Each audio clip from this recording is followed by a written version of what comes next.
ಇಂದೇ ಡೌನ್ಲೋಡ್ ಮಾಡಿ ಮತ್ತು ನಿಮ್ಮ ನೆಚ್ಚಿನ ಶೋಗಳನ್ನು ಆನಂದಿಸಿ.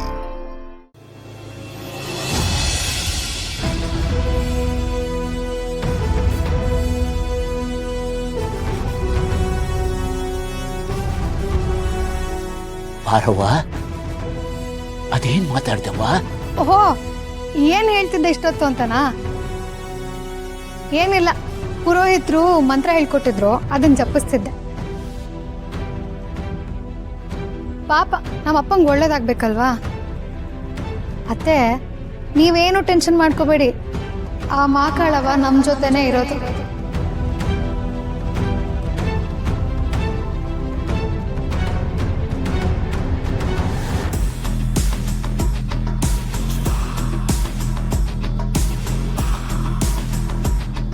ನಾನು ಏನು ಹೇಳಿದ್ರು ಪಾರು ತಿಳ್ಕೊಳಕ್ಕೆ ಇಲ್ಲ. ಮಕ್ಕಳವ, ಇದೆಲ್ಲ ಒಂದ್ಕಿಂತ ಮುಗ್ದೋದ್ರೆ ಸಾಕು ಅನ್ಸ್ಬಿಟ್ಟಿದೆ ನನಗೆ. ಅಣ್ಣ, ಏನೂ ಆಗಲ್ಲ, ಸ್ವಲ್ಪ ಸಮಾಧಾನದಿಂದರು. ಇವಳಿಗೆ ಹೇಗೆ ಗೊತ್ತಾಯ್ತು ಆ ಸತ್ಯ? ಇಲ್ಲ, ಯಜಮಾನ್ರು ದುಡ್ಡು ಕೊಡಲೇಬೇಕು, ಅರ್ಧಕ್ಕೆ ನಿಲ್ತದೆ. ಆ ಮಾಕಾಳವ್ವ ಯಾವಾಗ ಏನೇನು ಆಟ ಆಡ್ತಾಳೋ ಅಂತ ಗೊತ್ತೇ ಆಗೋದಿಲ್ಲ ಕಣ್ರಪ್ಪ. ಒಂದು ಕ್ಷಣದಲ್ಲಿ ಎಲ್ಲಿ ತಪ್ಪು ನಿರ್ಧಾರ ಕೊಟ್ಬಿಡ್ತೀನೋ ಅಂತ ಆಶ್ಚರ್ಯವಾಗಿ ಕೂತಿದ್ದೆ. ಆ ತಾಯಿ ನನ್ನ ಮಗಳ ರೂಪದಲ್ಲಿ ಬಂದು ನನ್ನನ್ನು ಕಾಪಾಡ್ಬಿಟ್ಲು. ಈಗ ಈ ತೀರ್ಮಾನ ತಗೊಳ್ಳೋದಕ್ಕೆ ಇದು ಒಂದು ಮನೆಗೆ ಮಾತ್ರ ಸಂಬಂಧಪಟ್ಟ ವಿಷಯ ಅಲ್ಲ, ಎಷ್ಟೋ ಜೀವಿಗಳ ಜೀವನಕ್ಕೆ ಸಂಬಂಧಪಟ್ಟ ವಿಷಯ. ಅದಕ್ಕೆ ನಾನೊಬ್ಬನೇ ಈ ತೀರ್ಮಾನ ತಗೊಳ್ಳೋದು ಬೇಡ. ಊರಿನಲ್ಲಿ ಇನ್ನೂ ಹಿರಿಯರಿದ್ದಾರೆ, ಅವ್ರನ್ನೆಲ್ಲ ಕರೆದು ಈ ವಿಚಾರದ ಬಗ್ಗೆ ಚರ್ಚೆ ಮಾಡಿ ಆಮೇಲೆ ತೀರ್ಮಾನ ತಗೊಳ್ಳೋದು. ಅದೇನು ತೀರ್ಮಾನ ಅನ್ನೋದನ್ನ ನಮ್ಮ ಶಿವು ತಂಗಿ ಮದುವೆ ಆದಮೇಲೆ ತಿಳಿದು.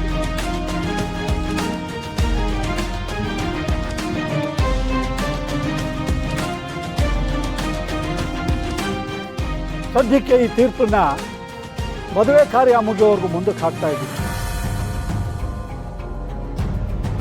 ಅಲ್ಲಿವರೆಗೂ ಶಾರದಮ್ಮ ಇದೇ ಊರಿನಲ್ಲಿ ಇರಬಹುದು.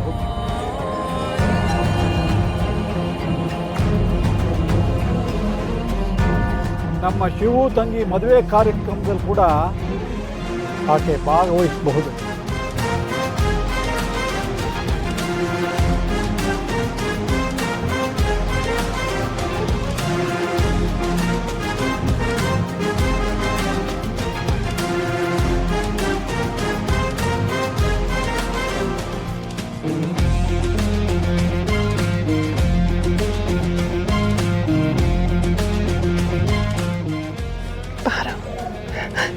ನನ್ನ ಕಂದ ಅಂತೂ ನನ್ನ ಮಗಳು ಮದುವೆನ ನನ್ನ ಕಣ್ ತುಂಬ ನೋಡೋ ಹಾಕಾಯ್ತು.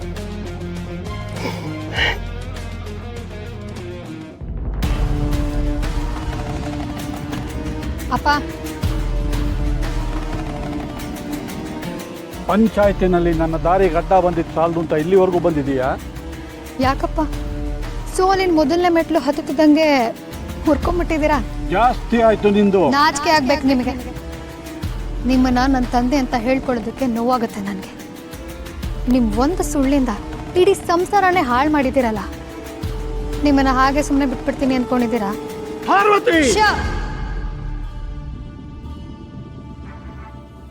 ಎಲ್ಲರೂ ಕೇಳ್ತಿರ್ತಾರೆ, ಈ ಪಾರ್ವತಿ ಸುಮ್ಮನೆ MBBS ಮಾಡಿದ್ಲು, ವೇಸ್ಟ್ ಆಯ್ತಲ್ಲ ಅಂತ. ಅವರೆಲ್ರಿಗೂ ತುಂಬ ಪ್ರೀತಿಯಿಂದ ಉತ್ತರ ಕೊಡಬೇಕಲ್ವ? ನಾನು ಕೊಡ್ತೀನಿ. ಡಾಕ್ಟ್ರಿಗೆ ಟ್ರೀಟ್ಮೆಂಟ್ ಕೊಡೋದಕ್ಕೆ ಒಂದೊಳ್ಳೆ ಪೇಷಂಟ್ ಸಿಗ್ಬೇಕಲ್ಲ, ಹುಡುಕ್ತಿದ್ದೆ. ಆದರೆ ಆ ಮಾಕಾಳವನೇ ಒಳ್ಳೆ ಪೇಷಂಟ್ನ ಹುಡ್ಕೊಟ್ಟಿದ್ದಾಳೆ. ಯಾರು ಗೊತ್ತಾ? ನೀವೇ ನನ್ನ ಮೊದಲನೇ ಪೇಷಂಟ್. ಡಾಕ್ಟ್ರಾಗಿ ನನ್ನ ಕೆಲಸ ಏನು ಹೇಳಿ? ಮನುಷ್ಯನ ದೇಹದೊಳಗಿದ್ದು ಮನುಷ್ಯನ ದೇಹನೇ ತಿನ್ನೋ ಕೆಟ್ಟ ವೈರಾಣುಗಳು, ಬ್ಯಾಕ್ಟೀರಿಯಾಗಳನ್ನ ಓಡಿಸೋ ಕೆಲಸ. ಹಾಗೆ ನಿಮ್ಮ ಮನಸ್ಸಲ್ಲಿ ಜಗತ್ತಲ್ಲೇ ಇಲ್ಲದೆ ಇರೋ ಕೆಟ್ಟ ಯೋಚನೆಗಳನ್ನ ಓಡಿಸಿ ನಾನು ಅದರ ಜೊತೆ ಎಲ್ಲ ಹೋರಾಡಿ ನಿಮ್ಗೊಂದು ಒಳ್ಳೆ ಆರೋಗ್ಯ ಕೊಟ್ಟು ಉತ್ತಮ ಪ್ರಜೆಯನ್ನಾಗಿ ನಾನು ಮಾಡ್ತೀನಿ. ಹಾಗೆ ನೋಡಿ ನಾನು ಡಾಕ್ಟ್ರ್ ಆಗಿದ್ದಕ್ಕೂ ಸಾರ್ಥಕ ಅಂತ ಅನ್ಸ್ಕೊಳ್ಳೋದು. ಅಲ್ಲ, ಆ ಒಡವೆನ ನೀವೇ ಮುಚ್ಚಿಟ್ಕೊಂಡು ಬಚ್ಚಿಟ್ಕೊಂಡು ಇಷ್ಟು ವರ್ಷ ನನ್ನ ಅತ್ತೆ ಮೇಲೆ ಆರೋಪ ಮಾಡ್ಕೊಂಡು ಬಂದ್ರಲ್ಲ, ಒಂದು ಸತಿನಾದರೂ ನಿಮ್ಮ ಆತ್ಮಸಾಕ್ಷಿಗೆ ನೀವು ಮಾಡಿದ ತಪ್ಪು ಅಂತ ಅನ್ಸಿದ್ಯಾ ನಿಮಗೆ? ಈ ವಿಷಯ ಏನಾದರೂ ಹೊರಗೆ ಬಂದರೆ ಏನಾಗುತ್ತೆ ಗೊತ್ತಾ? ಏನು ಶಿವು ಹೇಳ್ತೀಯಾ? ಹೇಳ್ಕೊ ಹೋಗು. ಇಷ್ಟು ವರ್ಷ ಸತ್ಯನೇ ಸುಳ್ಳು ಅಂತ ನಂಬಿಸ್ಕೊಂಡು ಬಂದಿರೋ ನನಗೆ ಈಗ ನೀನು ಹೇಳೋ ಸತ್ಯನ ಮತ್ತೆ ಸುಳ್ಳು ಅಂತ ಸಾಬೀತು ಮಾಡೋದು ಕಷ್ಟ ಏನಾಗೋದಿಲ್ಲ. ಆ ಶಿವು ಇಷ್ಟು ವರ್ಷ ನನ್ನ ಕಾಲಡಿನೇ ಇದ್ದ, ಈಗಲೂ ನನ್ನ ಕಾಲಡಿನೇ ಇದ್ದಾನೆ, ಇನ್ನು ಮುಂದಕ್ಕೂ ನನ್ನ ಕಾಲಡಿನೇ ಇರ್ತಾನೆ. ಅವನನ್ನು ಹೊಸಕ್ಕೆ ಹಾಕೋದು ಕಷ್ಟ ಏನಲ್ಲ ನನಗೆ.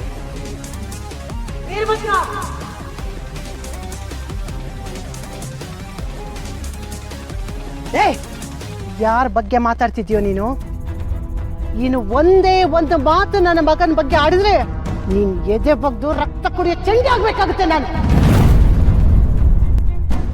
ಈಗ ಇವಳು ಮಾರಿಗುಡಿ ಶಾರದನ್ ಸೊಸೆ. ಶಿವು ನನ್ನ ಮಗನೇ ಹೊರತು ನಿನ್ನ ಮನೆ ಆಳಲ್ಲ. ಏಯ್, ನಿನಗೆ ನನ್ನ ಸೊಸೆ ಬಾಯಲ್ಲಿ ಅಪ್ಪ ಅಂತ ಕರೆಸ್ಕೊಳ್ಳೋ ಯೋಗ್ಯತೆ ಎಲ್ಲ ಕ್ರಿಮಿ ನೀನು. ಏನೋ ಹೇಳ್ದೆ? ನಾನು ಹೋಗಿ ನಿನ್ನ ವಿಷಯನ ನನ್ನ ಮಗನ ಹತ್ರ ಹೇಳ್ತೀನ? ನೀನಾಗೆ ನೀನು ಓಡೋಡಿ ಬಂದು ನನ್ನ ಮಗನ ಕಾಲಿಗೆ ಬಿದ್ದು ಅಯ್ಯಯ್ಯೋ ಶಿವು ನಾನು ನಿನ್ನ ತಾಯಿ ಬಗ್ಗೆ ತಪ್ಪು ಹೇಳ್ದೆ ಅಂತ ಹೇಳಿ ಕಾಲು ಹಿಡಿದು ಜೀವದಾನ ಬೇಡ್ತೀಯ. ಹಾಗೆ ನಾನು ಮಾಡ್ತೀನಿ. ತಿರ್ಕ ಮೃಷ್ಟಾನ್ನದ ಕನಸು ಕಂಡು ಇದ್ದು ಬದ್ದ ಮುದ್ದೆ ಸೀಟ್ಲನ್ನೆಲ್ಲ ಮೋರಿಗೆ ಹೆಸದಂತೆ. ಹಂಗಾಯ್ತು ನಿನ್ನ ಕತೆ. ಅಂದ್ರೆ ಏನು? ನಿನ್ನ ಮಾತಿನ ಅರ್ಥ ನನಗೆ ಇದನ್ನ ಮಾಡಕ್ಕೆ ಸಾಧ್ಯ ಇಲ್ಲ ಅಂತನಾ? ಏಯ್, ಇಷ್ಟು ವರ್ಷ ಈ ಹಳ್ಳಿಯಲ್ಲಿ ನಾನೊಬ್ಳೇ ನೀನು ಎದುರಾಳಿ ಆಗಿದ್ದೆ. ಆದ್ರೆ ಈಗ ನನ್ನ ಸೊಸೆ ನನ್ನ ಜೋಡಿಯಾಗಿದ್ದಾಳೆ. ನನ್ನ ಕೈನ ಬಲಪಡಿಸ್ತಿದ್ದಾಳೆ. ಅವಳ ನೀನು ಸಾಮಾನ್ಯದವಳು ಅನ್ಕೊಂಡಿದ್ಯೇನೋ? ನಿನ್ನಂಥ ಕೆಟ್ಟ ಮನುಷ್ಯರಿಗೆ ಇವಳು ಬೆಂಕಿ, ಒಳ್ಳೆ ಮನಸ್ಸಿರೋರ್ಗೆ ನಡೆದಾಡೋ ಜ್ಯೋತಿ. ಇವಳು ನನ್ನ ಮನೆ ನಂದಾ ದೀಪ. ವೀರಭದ್ರ, ನನ್ನ ತಾಳ್ಮೆ ಜೊತೆ ನನ್ನ ಸೊಸೆ ಶಕ್ತಿ ಸೇರಿದ್ರೆ ಸುಟ್ಟು ಬೋಧಿಯಾಗೋದು ನಿನ್ನ ಸಾಮ್ರಾಜ್ಯ. ಏನು ಮಾಡ್ತೀಯೋ ಮಾಡ್ಕೊ ಹೋಗ. ಇದನ್ನೆಲ್ಲ ನೋಡೋದಕ್ಕೆ ಮೊದಲು ನಿನ್ನ ಆರೋಗ್ಯ ಸರಿಯಾಗಿಟ್ಕೊ. ಹೌದಪ್ಪ, ಹೌದು, ಆರೋಗ್ಯ ನೋಡ್ಕೋಬೇಕು. ನಾವು ನಿಮ್ಮ ನಿಜನೆಲ್ಲ ಬಯಲು ಮಾಡೋವರೆಗೂ ನೀವು ಹುಷಾರಾಗೇ ಇರಬೇಕು.